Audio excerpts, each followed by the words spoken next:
ഇവിടെ നമ്മളേറെ കണ്ണീരോടെ കണ്ടത് ആ ഷാരോണിൻ്റെ കുടുംബത്തിൻ്റെ കണ്ണീരായിരുന്നു. കഴിഞ്ഞ ദിവസം ഷാരോണിൻ്റെ അമ്മയും അച്ഛനും ഒക്കെ പ്രതികരിക്കുന്നുണ്ടായിരുന്നു. അമ്മയൊക്കെ വളരെയധികം ശാരീരികമായി വളരെയധികം ദുർബലയായ ഒരു സ്ത്രീയെ ആണ് നമ്മളങ്ങനെ കണ്ടിരുന്നത്. ആ അച്ഛൻ പറഞ്ഞത്, അച്ഛൻ്റെ വാക്കുകളും ഏറെ പ്രധാനമാണ്. ഇനി എന്തിനാണ് ഞങ്ങൾ ജീവിക്കണോ വേണ്ടയോ എന്ന് പോലും അറിയാതെയാണ് ഞങ്ങൾ ജീവിക്കുന്നത് എന്ന് പറയുന്നു. അവർക്ക് അല്പമെങ്കിലും ആശ്വാസം ഈ ഒരു വിധി പ്രസ്താവത്തിലൂടെ ഉണ്ടാകുമോ എന്നാണ് കേരളം മുഴുവൻ ഉറ്റുനോക്കുന്നത്.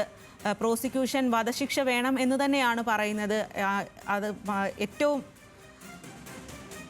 പരമാവധി ശിക്ഷ തന്നെ ഗ്രീഷ്മയ്ക്ക് കൊടുക്കുക എന്നുള്ളതാണ് പ്രോസിക്യൂഷൻ പറയുന്നത്. ബിനിൽ, ഇപ്പോൾ ഈ ഒരു വിധി പ്രസ്താവത്തിലെ വരികളാണ് നമ്മളിപ്പോൾ വായിച്ചുകൊണ്ടിരുന്നത്. അതിൽ കൃത്യമായി തന്നെ നമുക്കെല്ലാം അറിയുന്ന കാര്യമാണ്, അതുതന്നെയാണ് കോടതിയും പറയുന്നത്. ബിനിൽ, അവിടെ ഏത് രീതിയിലാണ് ഇപ്പോൾ വിധി പ്രസ്താവം മുന്നോട്ട് പോകുന്നത്? എപ്പോഴാണ് അന്തിമ വിധി പറയുക?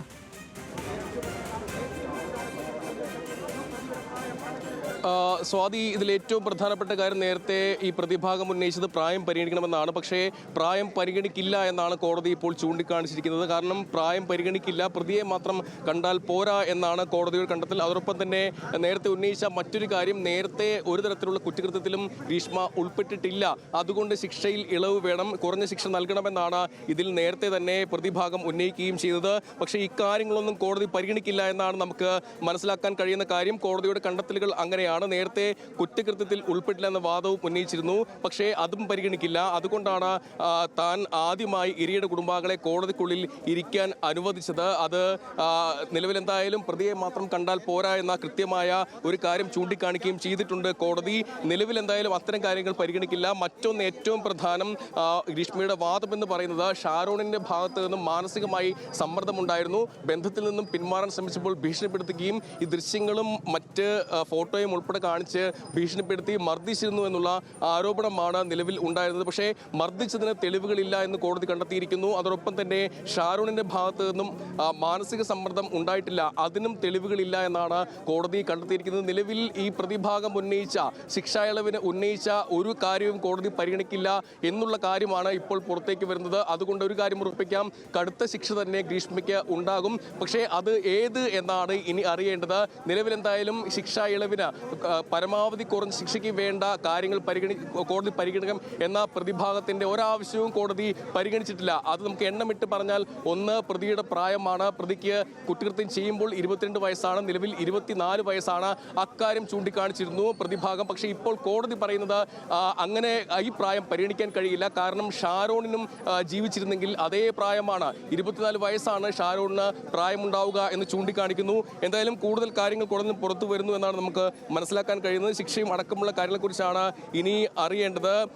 നിലവിലെന്തായാലും ജീവനും തടവ് ലഭിക്കേണ്ട കുറ്റകൃത്യം ആദ്യം ചെയ്ത ശേഷം വീണ്ടും അത് ആവർത്തിച്ചു എന്ന് പറയുകയാണ് കോടതി. അതായത് ഒരു കുറ്റം ചെയ്ത ശേഷം അത് വീണ്ടും ആവർത്തിക്കുകയാണ് ചെയ്തത്. ആദ്യം ഈ ഗുളിക നൽകി കൊലപ്പെടുത്താൻ ശ്രമിച്ചു, പക്ഷേ അതിനുശേഷം നിലവിൽ വീണ്ടും 3 തവണയാണ്, 2 തവണ കൊലപ്പെടുത്താൻ ശ്രമിച്ചു. പക്ഷേ മൂന്നാമത് കൊലപ്പെടുത്തി. അതായത് ആദ്യം ജീവപര്യന്തം ശിക്ഷ ലഭിക്കേണ്ട കുറ്റമാണ് ചെയ്തത്, പക്ഷേ അത് വീണ്ടും ആവർത്തിക്കാൻ പ്രതി തയ്യാറായിട്ടുണ്ട്. അതുകൊണ്ട് ഈ ഗ്രീഷ്മയുടെ ഒരു വാദവും, ശിക്ഷാ ഇളവിനുള്ള ഒരു വാദവും പരിഗണിക്കില്ല എന്ന സന്ദേശമാണ് കോടതിയിൽ നിന്നും പുറത്തേക്ക് വരുന്നത്. മാത്രമല്ല ഗ്രീഷ്മ അതിനുശേഷം ഈ ബാത്റൂം കഴുകുന്ന ആ ലോഷൻ ഉപയോഗിച്ച് ആത്മഹത്യ ചെയ്യാൻ ശ്രമിച്ചിരുന്നു. അത് അന്വേഷണം വഴിതിരിച്ചു വിടാനെന്നാണ് കോടതി ഇപ്പോൾ കണ്ടെത്തിയിരിക്കുന്നത്. നമുക്ക് ഒരു കാര്യം ഉറപ്പിക്കാം, ഇതിൽ കൃത്യമായി ഒരു സന്ദേശമുള്ള വിധിയായിരിക്കും ഇതിൽ നൽകുക. പ്രോസിക്യൂഷൻ ഉന്നയിച്ച എല്ലാ കാര്യങ്ങളും കോടതി പരിഗണിക്കുകയാണ് എന്നാണ് നമുക്ക് ഈ വിധി പ്രസ്താവത്തിൽ നിന്നും മനസ്സിലാക്കാൻ കഴിയുന്നത്. നേരത്തെ ഞാൻ പറഞ്ഞതാണ്, ഈ പ്രതിഭാഗം ഉന്നയിച്ച 3 കാര്യങ്ങൾ: 1 പ്രതിയുടെ പ്രായം, 2 നേരത്തെ കുറ്റകൃത്യം ചെയ്തിട്ടില്ല എന്നുള്ള വാദം, 3 ഷാരോണിന്റെ ഭാഗത്തു നിന്നുള്ള മർദ്ദനവും മാനസിക പീഡനവും. ഈ 3 കാര്യങ്ങളും കോടതി പരിഗണിച്ചിട്ടില്ല. അതായത് പ്രായം പരിഗണിക്കുകയാണെങ്കിൽ ഷാരോണിനും ജീവിച്ചിരുന്നെങ്കിൽ ഇതേ പ്രായമാകുമായിരുന്നു. ഷാരോൺ മർദ്ദിച്ചു എന്ന ആരോപണമുണ്ട്, പക്ഷേ അതിന് തെളിവില്ല. മാനസികമായി പീഡിപ്പിച്ചു അല്ലെങ്കിൽ ബന്ധത്തിൽ പിന്മാറാൻ ശ്രമിച്ചപ്പോൾ വീണ്ടും വീണ്ടും അതിലേക്ക് കുരുക്കുന്ന രീതിയിലേക്ക് ഷാരോൺ ഇടപെട്ടു. പക്ഷേ ഇതിലൊന്നും തെളിവില്ല എന്നാണ് കോടതി പറയുന്നത്. മാത്രമല്ല ഷാരോണിൻ്റേത് ഒരു പ്രണയമായിരുന്നു. മരണക്കിടക്കയിൽ കിടക്കുമ്പോൾ പോലും ഷാരോണിന് അതിതീവ്രമായ പ്രണയം ഗ്രീഷ്മയോടുണ്ടായിരുന്നു. ഒരു തരത്തിലും ഗ്രീഷ്മ ശിക്ഷിക്കപ്പെടണമെന്ന് ഷാരോൺ ആഗ്രഹിച്ചിരുന്നില്ല. അത് അടിവരയിട്ട് കോടതി ചൂണ്ടിക്കാണിക്കുകയും ചെയ്തിട്ടുണ്ട്. എന്തായാലും സമാനതകളില്ലാത്ത കേസാണ് ഷാരോൺ കേസ്. അത് പ്രണയിച്ചിരുന്ന കാമുകനെ, പ്രണയിച്ചിരുന്നയാളെ മുൻകൂട്ടി തയ്യാറാക്കിയ പദ്ധതിയോടുകൂടി അത് കൃത്യമായി തന്നെ കുറേ നാളുകളെടുത്ത് ഇന്റർനെറ്റിൽ പരതി ഏത് രീതിയിൽ കൊലപ്പെടുത്താമെന്ന് ആലോചിച്ച് അതുള്ള ആസൂത്രണം ചെയ്ത് പിന്നീട് 2 തവണ അതിന് ശ്രമിക്കുന്നു. 2 തവണയും അത് നിലവിലെന്തായാലും 2 തവണയും അത് പരാജയപ്പെട്ടു. അതിൽ മൂന്നാമതും ചില സംശയങ്ങൾ ഷാരോൺ ഉണ്ടായിരുന്നു. പക്ഷേ എന്നിട്ടും ഷാരോൺ ഗ്രീഷ്മയോടൊപ്പം നിന്നു. ഗ്രീഷ്മയെ കുറ്റപ്പെടുത്താൻ തയ്യാറായില്ല.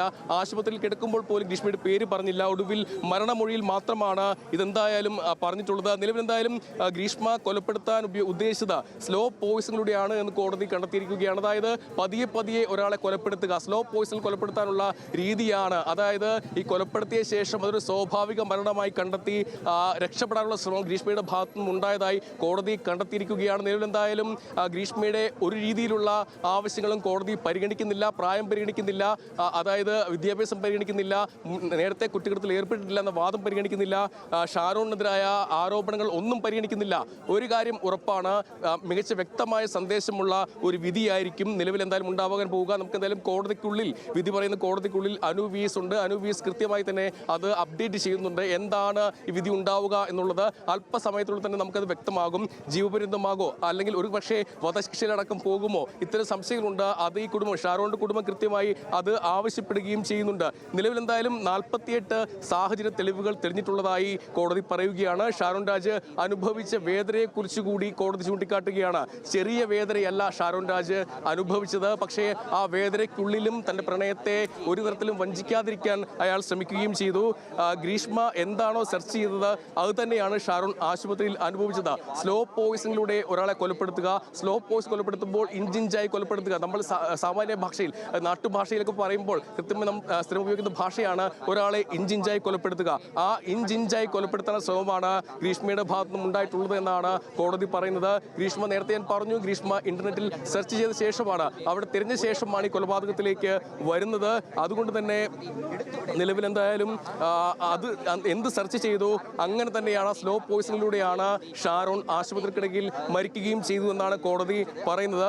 നിലവിൽ എന്തായാലും പോസ്റ്റ്മോർട്ടം റിപ്പോർട്ടിലടക്കം പറഞ്ഞിട്ടുള്ള കാര്യങ്ങൾ കോടതി ആവർത്തിക്കുകയാണ്, ആ വിധി പ്രസ്താവത്തിൽ ആവർത്തിക്കുകയും ചെയ്യുന്നുണ്ട്. നിലവിൽ എന്തായാലും വിധി പ്രസ്താവന പുരോഗമിച്ച് പോവുകയാണ്. അല്പസമയത്തുള്ള തന്നെ ഏത് വിധിയാകും അല്ലെങ്കിൽ ഏത് ശിക്ഷയാകും ഉണ്ടാവുക എന്നുള്ളത് കൃത്യമായി ബോധ്യമാകും. സ്വാതി, അതുതന്നെയാണ് പിന്നിൽ. വിധി പ്രസ്താവത്തിലെ ഓരോ വരികളുമാണ് ഇപ്പോൾ പുറത്തേക്ക് വന്നുകൊണ്ടിരിക്കുന്നത്. സമർത്ഥമായ കൊലപാതകം എന്നാണ് പറയുന്നത്. അത് ആസൂത്രിതമായി തന്നെയുള്ള കൊലപാതകം. എന്താണോ ഗ്രീഷ്മ ഇന്റർനെറ്റിൽ സെർച്ച് ചെയ്തത്, സ്ലോ പോയിസണിങ്, പതിയെ പതിയെ കൊലപ്പെടുത്തുക, അതുതന്നെയാണ് ഷാരോൺ ആശുപത്രി കിടക്കയിൽ 11 ദിവസം നീണ്ടുനിന്ന ആശുപത്രി കിടക്കയിൽ അനുഭവിച്ചത്. ഷാരോണിന്റെ പോസ്റ്റ്മോർട്ടം റിപ്പോർട്ടിലെ കാര്യങ്ങളൊക്കെ പുറത്തു വരുന്നുണ്ട്. അതെല്ലാം വളരെയധികം വേദനാജനകമായിട്ടുള്ള കാര്യങ്ങൾ തന്നെയാണ്. കുടുംബത്തിനൊക്കെ കേൾക്കുമ്പോൾ ഏറ്റവും അധികം വേദന തോന്നുന്ന കാര്യങ്ങൾ തന്നെയാണ് ഇപ്പോൾ ആ ഒരു വിധി പ്രസ്താവത്തിലൂടെ പുറത്തു വരുന്നത്. ഒരു സന്ദേശം നൽകുന്ന വിധിയായിരിക്കണം കോടതിയുടെ ഭാഗത്തു നിന്നും ഉണ്ടാകാൻ സാധ്യതയുള്ളത് എന്ന് സൂചിപ്പിക്കുന്ന തരത്തിലുള്ള വിധി പ്രസ്താവം തന്നെയാണ് ഇപ്പോൾ വരുന്നത്. ഗ്രീഷ്മ വിശ്വാസവഞ്ചന നടത്തിയെന്ന് കോടതി കൃത്യമായി പറയുന്നു. സ്നേഹിക്കുന്ന ഒരാളെയും വിശ്വസിക്കാൻ കൊള്ളില്ല എന്ന സന്ദേശം, ഒരു പൊതുബോധം ഈ ഒരു സംഭവത്തിലൂടെ എല്ലാവരുടെയും മനസ്സിൽ അങ്ങനെ ഒരു ചിന്ത ഉണ്ടായി പോകുന്നു എന്നുള്ളതാണ് ഈ ഗ്രീഷ്മയുടെ ഈ ഒരു പ്രവൃത്തിയിലൂടെ തെളിയുന്നത്. അതിന് കൃത്യമായ തക്കതായ ശിക്ഷ ഗ്രീഷ്മയ്ക്ക് നൽകണം എന്നുള്ളതാണ് പ്രോസിക്യൂഷൻ വാദിച്ചതുപോലെ തന്നെ. ഏതൊരാളുടെയും മനസ്സിൽ ഇപ്പോൾ ഈ ഒരു കോടതിയുടെ വിധി പ്രസ്താവം പുറത്തേക്ക് വരുമ്പോൾ ഏതൊരാളുടെയും മനസ്സിൽ തോന്നുന്നത് 48 സാഹചര്യ തെളിവുകളാണ് തെളിഞ്ഞത് എന്നാണ് പറയുന്നത്. ഷാരോൺ അനുഭവിച്ച വേദന ചെറുതല്ല എന്ന് കോടതി പറയുന്നു.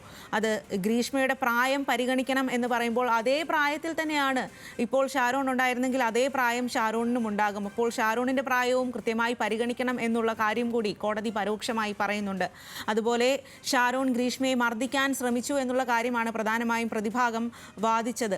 അത്തരം ഒരു മർദ്ദനത്തിൻ്റെ യാതൊരു തെളിവും അവരുടെ ആ ഒരു ചാറ്റിലോ മെസ്സേജിലോ ഒന്നും കാണാനായിട്ട് സാധിച്ചില്ല. അവസാന നിമിഷം മരണക്കിടക്കയിൽ കിടക്കുമ്പോൾ പോലും ഷാരോൺ ഗ്രീഷ്മയെ വിളിച്ചിരുന്നത് വാവ. സ്നേഹത്തോടെ ഷാരോൺ വിളിക്കാറുള്ള വാവ എന്ന് തന്നെയാണ് വിളിച്ചിരുന്നത് എന്നും വിധി പ്രസ്താവത്തിൽ പറയുന്നു. തനിക്ക് സംശയമുണ്ടായിരുന്നു ഗ്രീഷ്മയാണോ ചതിച്ചത് എന്നുള്ള സംശയം ഷാരോണിൻ്റെ മനസ്സിലുണ്ടായിരുന്നു. എന്നിട്ട് പോലും ഇപ്പോൾ വിധി വന്നിരിക്കുകയാണ്. ഗ്രീഷ്മയ്ക്ക് 10 വർഷം തടവ്. ഷാരോൺ വധക്കേസിൽ ഗ്രീഷ്മയ്ക്ക് 10 വർഷം തടവ് എന്നുള്ള വിധി, നിർണായക വിധി പ്രസ്താവം കോടതി നടത്തിയിരിക്കുകയാണ്. ഷാരോൺ വധക്കേസിൽ ഗ്രീഷ്മയ്ക്ക് 10 വർഷം തടവ്. പാറശാല ഷാരോൺ വധക്കേസിൽ ഒന്നാം പ്രതി ഗ്രീഷ്മയ്ക്ക് 10 വർഷം തടവ് എന്നുള്ളതാണ് നെയ്യാറ്റിൻകര അഡീഷണൽ സെഷൻസ് കോടതിയുടെ വിധി വന്നിരിക്കുന്നത്. നീണ്ട വിധി പ്രസ്താവത്തിന് പിന്നാലെയാണ് ഇപ്പോൾ ഗ്രീഷ്മയ്ക്ക് തടവ് വിധിച്ചിരിക്കുന്നത്. 10 വർഷത്തെ തടവ് എന്നുള്ളതാണ് കോടതിയുടെ വിധിയായി ഇപ്പോൾ പുറത്തേക്ക് വരുന്നത്.